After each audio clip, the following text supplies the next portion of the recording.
نحمده ونستعينه ونستغفره ونعوذ بالله من شرور أنفسنا ومن سيئات أعمالنا من يهده الله فلا مضل له ومن يضلل فلا هادي له وأشهد أن لا إله إلا الله وحده لا شريك له وأشهد أن محمدًا عبده ورسوله يا أيها الذين آمنوا اتقوا الله حق تقاته ولا تموتن إلا وأنتم مسلمون يا أيها الناس اتقوا ربكم الذي خلقكم من نفس واحدة وخلق منها زوجها وبث منهما رجالا كثيرا ونساء واتقوا الله الذي تساءلون به والأرحام إن الله كان عليكم رقيبا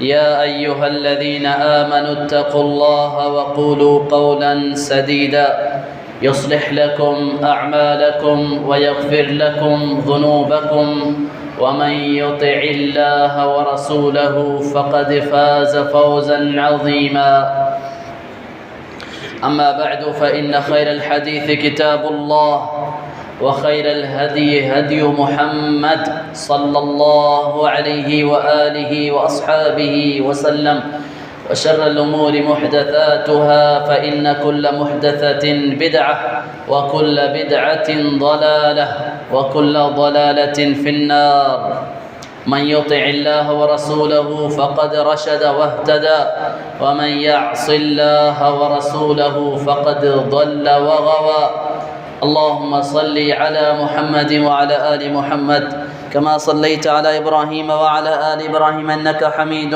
مجيد اللهم بارك على محمد وعلى آل محمد كما باركت على إبراهيم وعلى آل إبراهيم إنك حميد مجيد سبحانك لا علم لنا إلا ما علمتنا إنك أنت العليم الحكيم رب اشرح لي صدري ويسر لي أمري واحلل عقدة من لساني يفقه قولي لقد قال الله تبارك وتعالى أعوذ بالله من الشيطان الرجيم بسم الله الرحمن الرحيم إذا جاء نصر الله والفتح ورأيت الناس يدخلون في دين الله أفواجا فسبح بحمد ربك واستغفر إنه كان توابا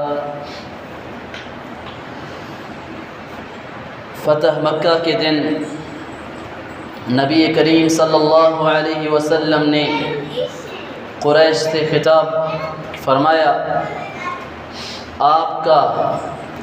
آپ اس حال میں تھے کہ آپ نے خانہ کعبہ کے دونوں دروازوں کے دونوں بازوں کو پکڑا ہوا تھا آپ بلندی پر تھے قریش کا مجمع نیچے تھا آپ نے اس وقت فرمایا اے قریش کے لوگوں اللہ نے تم سے جاہلیت کے رسم و رواج کا آج سے خاتمہ کر دیا باپ دادا پر فخر اس کا خاتمہ ہو گیا سنو تم سب آدم علیہ السلام کی اولاد ہو اور سنو آدم مٹی سے پیدا کیے گئے ہیں پھر آپ نے یہ آیت تلاوت فرمائی یا ایھا الناس انا خلقناکم من ذکر و انثی وجعلناکم شعوبا وقبائل لتعارفوا ان اکرمکم عند اللہ اتقاکم ان اللہ علیم خبیر کہ لوگوں اللہ نے تمہیں ایک ہی مرد اور عورت سے پیدا کیا تمہیں تمہارے قبیلے بنائے تعارف کے لیے حقیقت یہ ہے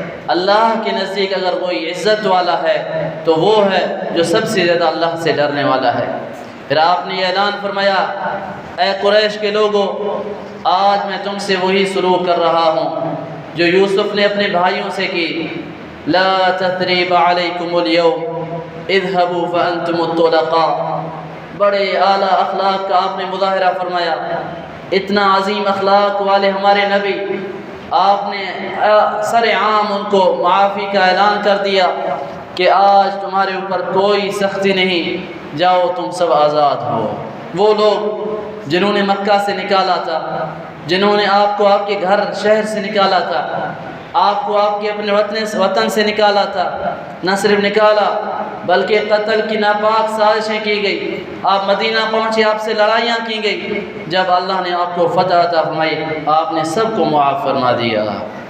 سبحان اللہ، یہ تھے ہمارے نبی، ہمارے عظیم اخلاق والے نبی۔ وَإِنَّكَ لَعَلَىٰ خُلُقٍ عَظِيمٍ۔ اللہ کے نبی صلی اللہ علیہ وسلم حرم میں بیٹھے ہوئے تھے، فتح مکہ کا دن ہے، آپ کے پاس سیدنا علی رضی اللہ تعالیٰ عنہ آئے۔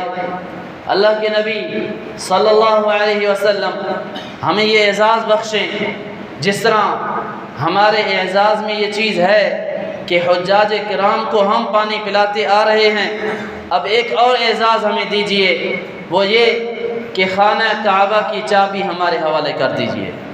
نبی کریم صلی اللہ علیہ وسلم نے فرمایا، اور حضرت علی رضی اللہ عنہ یہ بھی فرمایا اللہ آپ پر رحم کرے۔ بعض روایت میں آتا ہے حضرت عباس نے یہ گزارش کی، اللہ کے رسول خانہ کعبہ کی چابی ہمارے حوالے کر دے۔ نبی کریم صلی اللہ علیہ وسلم نے فرمایا عثمان بن طلحہ کہاں ہے؟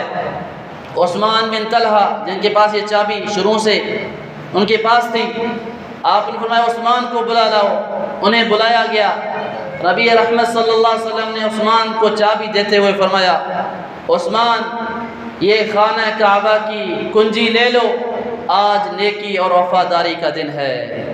طبقات ابن سعد کی روایت ہے، آپ صلی اللہ علیہ وسلم نے چابی تھماتے ہوئے فرمایا عثمان یہ چابی ہمیشہ کے لیے لے لو، اس سے اس چابی کو تم سے وہی لوگ چھینیں گے جو ظالم ہوں گے، ظالم شخص تم سے اس چابی کو چھینے گا۔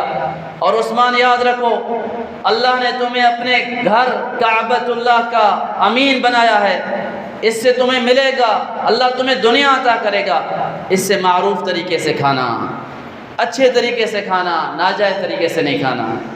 رسول اللہ صلی اللہ علیہ وسلم فتح مکہ کے دن ام ہانی بنت ابی طالب حضرت علی کی بہن ام ہانی کے گھر تشریف لے گئے، آپ نے وہاں غسل فرمایا، 8 رکعت نماز ادا کی۔ یہ چاشت کا وقت تھا، بعض نے اس کو چاشت کی نماز کہا، بعض نے اس کو فتح کی نماز کہا۔ نبی کریم صلی اللہ علیہ وسلم جب گھر اندر گئے، ام ہانی کے گھر جب اندر گئے تو حضرت ام ہانی رضی اللہ عنہا نے اپنے 2 دیوروں کو پناہ دے رکھی تھی۔ اللہ کے نبی نے پوچھا ام ہانی یہ کون ہے؟ کہا اللہ کے رسول سیدنا علی ان کو مارنا چاہتے ہیں، میں نے ان کو پناہ دے دی۔ آپ صلی اللہ علیہ وسلم نے فرمایا ام ہانی جسے تم نے پناہ دی اسے ہم نے بھی پناہ دے دی۔ جی ہاں، ایک عورت بھی، مسلمہ عورت بھی لوگوں کو جو ہے امان دے سکتی ہے، پناہ دے سکتی ہے۔ اللہ اکبر۔ رسول اللہ صلی اللہ علیہ وسلم نے فتح مکہ کے دن 9 آدمیوں کے نام گنوا کر فرمایا کہ ان کا خون رائیگاں ہے، یہ جہاں کہیں بھی پائے جائیں ان کو قتل کر دو۔ 9 آدمی، اکابر مجرمین میں سے 9 آدمی، عبد العزہ بن خطل، اکرمہ بن ابی جہل، مقیس بن سبابہ، ابن خطل کی 2 لونڈیاں، حبار بن اسود اور سارہ وغیرہ، حارث بن نفیل بن وہب بھی۔ اللہ اکبر۔ پھر ان 9 میں سے 5 لوگوں کو اللہ کے رسول صلی اللہ علیہ وسلم نے معاف کر دیا اور وہ مسلمان ہو گئے، 4 کو قتل کیا گیا۔ عبداللہ بن سعد بن ابی سرح، ابن ابی سرح عثمان غنی رضی اللہ تعالیٰ عنہ کا رشتہ دار، ان کا نام لے کر آپ نے فرمایا تھا اس کو بھی جہاں ملے قتل کر دو۔ عثمان رضی اللہ تعالیٰ اس کو لے کر اللہ کے نبی کی خدمت میں آئے، اللہ کے رسول اس کو معاف کر دیں، اس کی جان بخشی فرما دیں۔ پیارے نبی صلی اللہ علیہ وسلم خاموش ہو گئے، کچھ دیر خاموش رہے اس نیت کے ساتھ کہ کوئی صحابی اٹھے اس کو قتل کر دے، لیکن کوئی نہیں اٹھا۔ حضرت عثمان غنی رضی اللہ عنہ نے گزارش کی، آپ صلی اللہ علیہ وسلم نے اس کو معاف کر دیا اور اس کا اسلام قبول کر لیا۔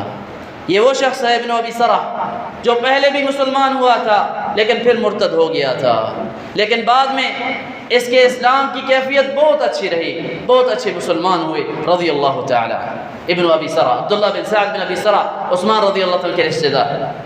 اکرمہ بن ابی جہل، ابو جہل کا بیٹا اکرمہ، ابو جہل اس امت کا فرعون جس کو اللہ تعالیٰ نے نشان عبرت بنا دیا میدان بدر میں، لیکن اکرمہ کو اللہ تعالیٰ نے پھر اسلام جیسا نور عطا فرمایا۔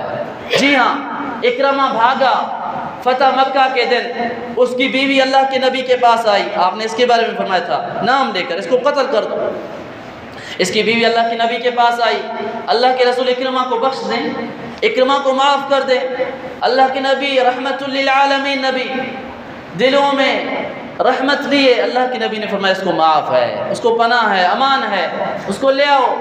یہ دوڑی اکرمہ کے پاس، وہ حبشہ جا رہے تھے، اکرمہ کو لے کر اللہ کے نبی کی خدمت میں حاضر ہوئے، آپ نے اس کو اسلام کی دعوت دی، انہوں نے اسلام قبول کر لیا۔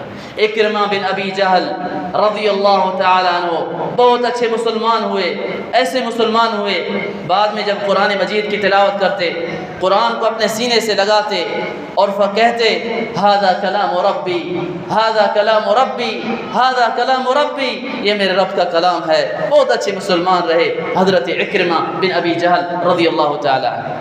جی ہاں، مقیس بن سبابہ کو قتل کیا گیا، نمیلہ بن عبداللہ نے اس کو قتل کیا۔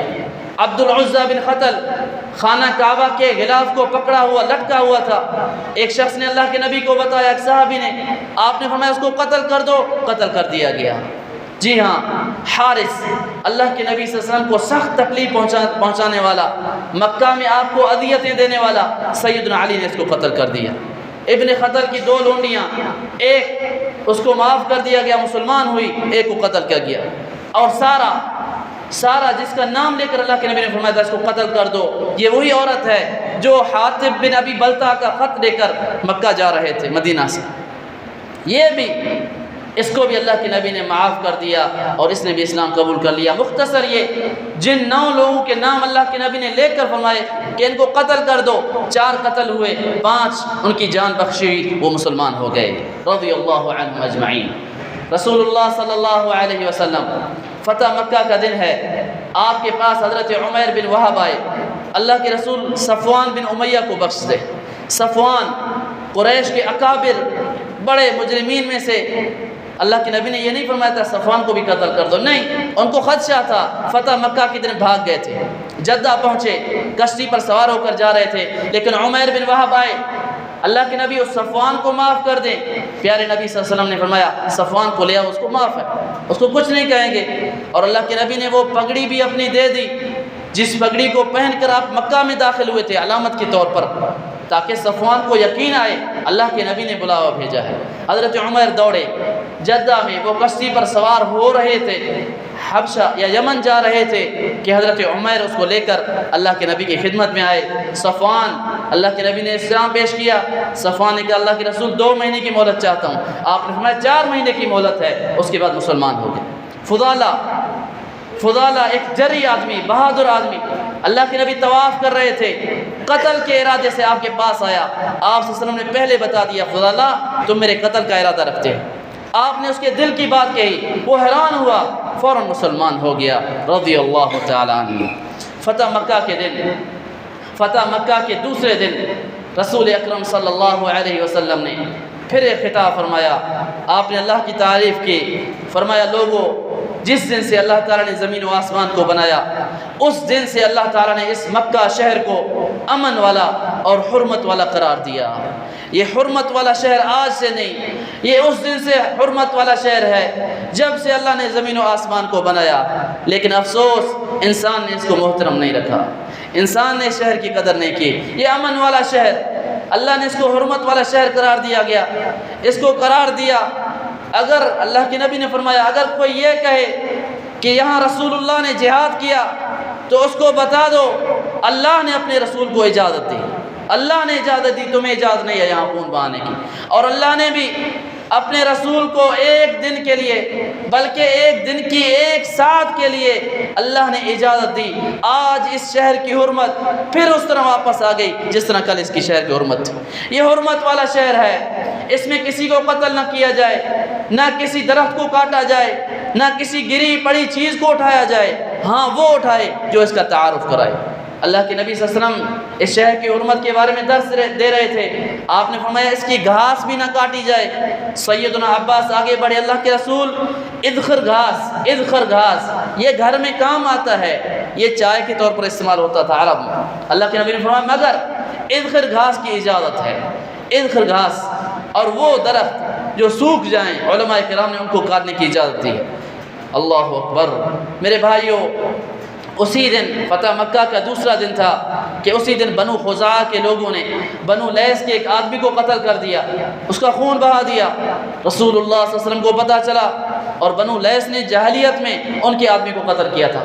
آپ نے فرمایا خزاعہ کے لوگوں اپنے ہاتھوں کو قتل سے روک لو، اگر قتل نافع ہوتا تو بہت خون ہو چکا ہوتا، قتل سے روک لو، یہ شہر امن والا شہر ہے، اور تم نے جس کو قتل کیا اس کی دیت مجھے لازماً ادا کرنی ہے۔ اللہ کے نبی نے اس کی دیت ادا کی۔ میرے بھائیو، صفا پہاڑی پر اللہ کے نبی صلی اللہ علیہ وسلم پھر ایک دن دعا کر رہے تھے۔ یہ فتح مکہ کے شروع والے دن تھے، انصار صحابہ آپ کے ساتھ تھے، آپ صلی اللہ علیہ وسلم ہاتھ اٹھا کر دعا کر رہے تھے صفا پہاڑی پر۔ انصار صحابہ آپس میں چہ مگویاں کر رہے تھے، گفتگو کر رہے تھے کہ اب اللہ کے رسول کو اللہ نے فتح دی، اب مکہ شہر آپ کا اپنا شہر، آپ کا اپنا وطن، اب آپ یہیں ٹھہریں گے، اب آپ مدینہ نہیں آئیں گے۔ ان کو خدشات تھے، آپس میں باتیں کی، اللہ کے نبی نے سن لی۔ آپ صلی اللہ علیہ وسلم دعا سے فارغ ہوئے، آپ نے فرمایا میرے انصار صحابہ تم کچھ گفتگو کر رہے تھے؟ کہا کچھ نہیں کر رہے تھے اللہ کے رسول۔ آپ نے اصرار کیا، انہوں نے بتلایا، اپنے خدشات کا اظہار فرمایا۔ اللہ کے نبی صلی اللہ علیہ وسلم نے فرمایا اللہ کی پناہ، اللہ کی پناہ میرے انصار صحابہ، اب زندگی بھی تمہارے ساتھ ہے، موت بھی تمہارے ساتھ ہے، مکہ نہیں رہوں گا، مدینہ تمہارے ساتھ واپس آؤں گا، اب میرا شہر، میرا مرنا، میرا جینا مدینہ میں ہے۔ اللہ کے نبی صلی اللہ علیہ وسلم مدینہ میں رہے، آپ کی وفات بھی پھر مدینہ میں ہوئی، جیسا کہ آپ کی قبر مبارک اب بھی مدینہ میں ہے۔ میرے بھائیوں، اللہ کے نبی صلی اللہ علیہ وسلم جب فتح مکہ سے فارغ ہو گئے تو فتح مکہ کے بعد اہل مکہ نے سمجھ لیا اب اسلام قبول کر لینے کے سوا کوئی چارہ نہیں، اسلام یہی کامیابی والا دین ہے، اسی کو اپنا کر کامیابی ہے۔ چنانچہ لوگ جوق در جوق جمع ہوئے آپ سے بیعت لینے کے لیے۔ آپ صلی اللہ علیہ وسلم نے صفا پہاڑی پر آپ بیٹھے ہوئے تھے، نیچے حضرت عمر بن خطاب تھے، نیچے لوگ تھے، آپ نے مردوں سے بیعت لی کہ ہر حال میں آپ کی بات کو سنیں گے، آپ کی اطاعت کریں گے۔ تمام مردوں سے آپ نے بیعت لی۔ تفسیر مدارک میں یہ روایت موجود ہے کہ اللہ کے نبی پھر مردوں کی بیعت سے جب فارغ ہوئے تو آپ صلی اللہ علیہ وسلم نے عورتوں سے بیعت لی، عورتوں میں ہند بنت عتبہ ابو سفیان کی بیوی، جس کو اللہ کے نبی کو اس نے تکلیف پہنچایا بہت زیادہ، حضرت حمزہ کی لاش کے ساتھ جو اس نے شروع کیا، وہ بھیس بدل کر آئی، شکل بدل کر آئی اس مجمع میں بیعت لینے کے لیے، اسلام قبول کرنے کے لیے۔ اللہ کے نبی صلی اللہ علیہ وسلم بیعت لے رہے ہیں، حضرت عمر نیچے ہیں، آپ کی بات کو حضرت عمر عورتوں تک پہنچا رہے ہیں۔ آپ نے فرمایا عورتوں کی جماعت اس بات پر مجھ سے بیعت لو کہ اللہ کے ساتھ کسی کو شریک نہیں کرو گی۔ سب نے بیعت لی۔ پھر اللہ کے نبی نے فرمایا تم اس بات پر مجھ سے بیعت لو کہ آج کے بعد چوری نہیں کرو گی۔ ہند بنت عتبہ بول اٹھی، کہا ابو سفیان بخیل آدمی ہے، اگر میں اس کے مال میں سے کچھ لے لوں تو کیا مجھے اجازت ہے؟ اللہ اکبر، ابو سفیان موجود تھا، کہا ہاں تمہیں اجازت ہے، تم لے سکتی ہو۔ اللہ کے نبی نے مسکرایا، آپ نے آواز کو پہچان لیا، کہا اے ہندہ تم ہندہ ہو؟ ہند بنت عتبہ نے کہا ہاں اللہ کے نبی میں ہندہ ہوں، مجھ سے غلطیاں ہوگی، مجھے معاف کر دیں، اللہ آپ کو معاف فرمائے۔ غلطیاں ہو گئی، اپنی غلطی پر نادمہ ہوں۔ جی ہاں، پھر آپ نے فرمایا اور بہتان نہیں باندھو گی، اپنی اولاد کو قتل نہیں کرو گی۔ اس پر ہند بنت عتبہ نے کہا ہم اپنی اولاد کو کیوں قتل کریں گی؟ ہم نے تو ان کو پالا بڑا کیا اور تم نے ان کو قتل کر دیا۔ جی ہاں، ہند بنت عتبہ کی ان کا بیٹا حنظلہ بن ابی سفیان جنگ بدر میں مارا گیا تھا مسلمان کے ہاتھوں۔ ہندہ نے کہا ہم نے ان کو پالا پوسا بڑا کیا، تم نے ان کو قتل کر دیا، تم جانو وہ جانے۔ اس بات پر حضرت عمر اتنا ہنسے کہ جو ہے ہنستے لیٹ گئے۔ اللہ کے نبی نے بھی تبسم فرمایا۔ پھر آپ صلی اللہ علیہ وسلم نے فرمایا تم مجھ سے اس بات پر بیعت لو کہ تم بہتان نہیں باندھو گی، معروف باتوں میں میرا انکار نہیں کرو گی۔ سب نے اس بات پر بیعت لی۔ ہند نے کہا اللہ کے رسول آپ عظیم اخلاق کے مالک ہیں، آپ مکارم اخلاق کا درس دیتے ہیں۔ اس کے بعد ہند اپنے گھر گئی، ابو سفیان کی بیوی ہند بنت عتبہ گھر گئی، اپنے ہاتھوں سے بت کو توڑتی جا رہی تھی اور کہتی جا رہی تھی کہ تیرے بارے میں ہم دھوکے میں مبتلا تھے، تم نے ہمیں جو ہے دھوکے میں ڈال رکھا تھا۔ جی ہاں، اللہ کے نبی صلی اللہ علیہ وسلم نے مکۃ المکرمہ میں 19 دن قیام فرمایا، 19 دن۔ اس دوران آپ نے مختلف سرایا بھیجے، آپ نے بڑے بڑے جو بت تھے ان بتوں کو توڑوایا، حضرت خالد بن ولید کی قیادت میں ایک لشکر کو بھیجا، مختلف جگہوں پہ جو بت تھے بڑے بڑے ان کو مار دیا گیا، ٹکڑے ٹکڑے کر دیا گیا۔ آپ صلی اللہ علیہ وسلم نے اسی موقع پر فرمایا تھا جو اللہ اور آخرت کے دن پر ایمان رکھتا ہے اسے چاہیے وہ اپنے گھروں میں کسی بھی بت کو نہ چھوڑے بلکہ اس کو توڑ ڈالے۔ یہ فتح مکہ میرے بھائیوں، فتح مکہ کا یہ سلسلہ 3 موضوعات میں ہمارا ختم ہوا۔ یہ وہ فتح تھی جس میں اللہ تعالیٰ نے مسلمانوں کو عظیم فتح عطا فرمائی، اب تک کی سب سے بڑی فتح۔ یہ وہ فتح جس کے بارے میں اللہ نے فرمایا اذا جاء نصر اللہ والفتح، جب اللہ کی مدد آ پہنچی اور فتح مکہ ہو گیا، ورأیت الناس يدخلون فی دین اللہ افواجا، اور آپ دیکھ رہے ہیں پیارے نبی لوگ فوج در فوج، گروہ در گروہ اسلام میں داخل ہو رہے ہیں۔ فسبح بحمد ربک واستغفر، بس اپنے رب کی تسبیح کریں، اس سے استغفار کریں، انہ کان توابا، وہ توبہ قبول کرنے والا ہے۔ اشارہ آپ کی وفات کی طرف، جب یہ سورہ آخر میں نازل ہوئی، یہ آخری دنوں میں یہ سورت نازل ہونے والی سورتوں میں سے ایک سورت، جب یہ نازل ہوئی سیدنا صدیق اکبر رو رہے تھے، صدیق اکبر رو رہے تھے، وہ سمجھ گئے تھے اللہ کے نبی کی وفات کی طرف اشارہ تھا، لوگ حیران تھے، آپ کی وفات کی طرف اس صورت میں اشارہ تھا، اور اسی صورت میں فتح مکہ کا ذکر جو ہے، لوگ فوج در فوج اس کے بعد داخل ہوئے۔ فتح مکہ کے بعد سب سے بڑا غزوہ عربوں کے خلاف جو لڑی گئی، جس کی ابتدا بدر سے ہوئی اور انتہا غزوہ حنین سے ہوئی۔ غزوہ حنین عرب قوم سے لڑی جانے والی آخری جنگ جو غزوہ طائف بنو ثقیف کے خلاف لڑی گئی، اس غزوے کا ذکر انشاءاللہ ہم اگلے جمعے میں کریں گے۔ اللہ رب العزت سے دعا ہے اللہ مجھے اور آپ کو پیارے نبی کی پیاری سیرت کو پڑھنے، اس کے مطابق اپنی زندگیاں گزارنے کی توفیق عطا فرمائے۔ اللہ میرے اور آپ کے دل کو نبی کریم صلی اللہ علیہ وسلم کی محبت، آپ کے صحابہ کی محبت سے بھر دے، اور ہمارا حشر انہی لوگوں کے ساتھ کرے۔ اللہ ہمیں انہی لوگوں کے ساتھ قیامت کے دن اٹھائے، آمین یا رب العالمین۔ اقول قولی هذا واستغفر الله لي ولكم ولسائر المؤمنين من كل ذنب وخطيئة فاستغفروه انه هو الغفور الرحيم۔